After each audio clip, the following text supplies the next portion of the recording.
그것까지 안 하셔도 되니까 제발 쓸데없이 돈 쓰지 마시고 그 비용 아껴서 사업 번창하신 다음에 저한테 다른 사건 맡기세요. 시작하겠습니다. 여러분, 결론부터 말씀드립니다. 무조건 두세 군데 이상 상담 받으세요. 왜 두세 군데 이상 상담 받으셔야 하는지 이제부터 알려드릴게요.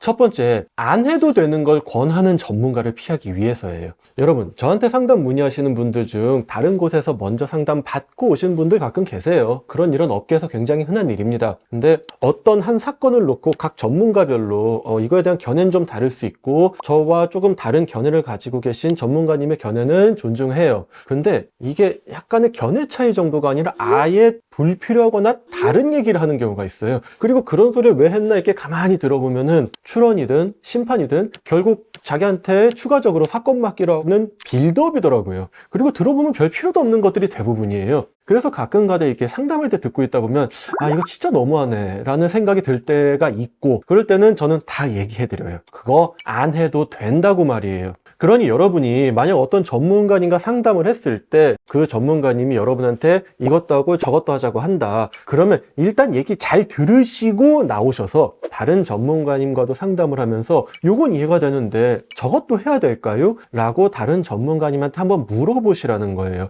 그러면 여러분이 안 해도 되는 거를 진행하면서 불필요하게 비용이 나가는 걸 막을 수 있고 여러분의 시간도 절약할 수 있고 마음의 평화도 오게 됩니다. 그런데 여러분 오해하시면 안 되는 게 누군가한테 사건을 의뢰할 때 비용이 들어가는 건 너무 당연한 거예요. 그게 뭐 변호사든 변리사든 세무사든 노무사든 다 마찬가지예요. 어떤 한 사람의 전문가를 신뢰하고 사건 한 개를 맡길 때 들어가는 비용을 아끼시는 거 전 이건 아니라고 생각을 해요. 물론 전문가님들은 각 비용이 조금씩 다릅니다. 예를 들어서 어떤 분은 뭐 내용 증명 한 건에 30만 원을 받기도 하지만 어떤 분은 뭐 300만 원을 받을 수도 있어요. 이건 그분들의 실력에 따른 거니 일단 믿을만 하다고 판단이 되시면 그 비용을 지급하고 진행하시면 돼요. 그런데 제가 얘기하는 건 그 한 건의 비용을 깎으라는 게 아니라 안 해도 되는 걸 하라고 해서 돈 쓰게 하는 거를 막자는 거예요. 예를 들어서 내용 증명 한 건으로 해결될 걸 괜히 뭐 디자인 출원도 하고 뭐도 하고 하자고 하는 그런 경우 말이에요. 저한테 상담 받아보신 분들 중에 저한테 그것까지 안 하셔도 되니까 제발 쓸데없이 돈 쓰지 마시고 그 비용 아껴서 사업 번창하신 다음에 저한테 다른 사건 맡기세요 라는 얘기 들어보신 분 많으실 거예요. 다 그런 얘기의 일환인 겁니다. 자,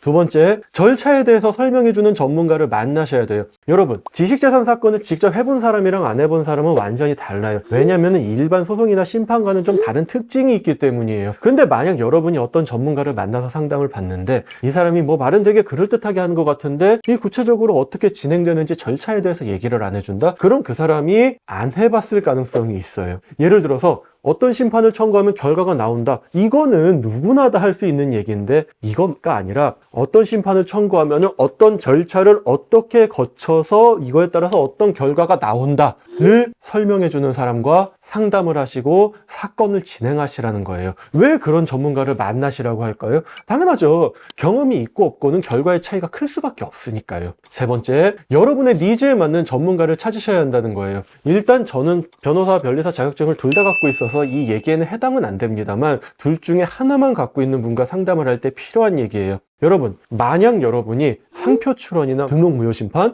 이런 것들을 원하는데 변호사를 찾아가셨다? 변호사는 법에서 그거 못하게 돼 있으니까 변리사 찾아가셔야 돼요. 다시. 또 만약에 여러분이 디자인권 침해로 민사소송을 하고 싶은데 변리사를 찾아가셨다? 변리사는 법에서 민사소송 대리인이 될 수 없기 때문에 변호사 다시 찾아가셔야 돼요. 여러분이 특허권 침해로 내용증명을 보내러 변리사를 찾아가셨다. 내용증명을 보내는 것까지 문제 없어요. 근데 만약 그거에 관한 사후 조치로 뭐 특허권 침해로 고소 대리를 맡기거나 특허권 침해로 뭐 손해배상 청구를 하려고 한다? 별도로 변호사 또 찾아가셔서 또 맡기셔야 돼요. 이렇게 여러분이 원하는 것에 따라서 한 번의 상담으로 해결할 수도 있지만 뭐 여기 갔다 저기 갔다가 두 번, 세 번 찾아가야 될 수도 있는 거예요. 그러니 한 번에 잘 알아보고 가시라는 거예요. 여러분의 돈과 시간, 정신은 소중하잖아요. 둘, 셋. 여러분, 저는 계속해서 의뢰인을 만나 상담을 하고 사건을 진행하는데 자꾸 비슷한 얘기를 듣게 돼서 어쩔 수 없이 간단하게 영상을 하나 찍어봤어요. 여러분이 상담을 받으실 때 제가 오늘 말씀드린 점을 참고해서 상담을 진행하시면 여러분의 선택에 도움이 되실 거라고 생각을 합니다. 오늘 이 영상이 여러분의 사업의 날개가 되길 바라며 다음 영상에서는 더욱 다양하고 재밌는 주제로 돌아오도록 하겠습니다. 감사합니다.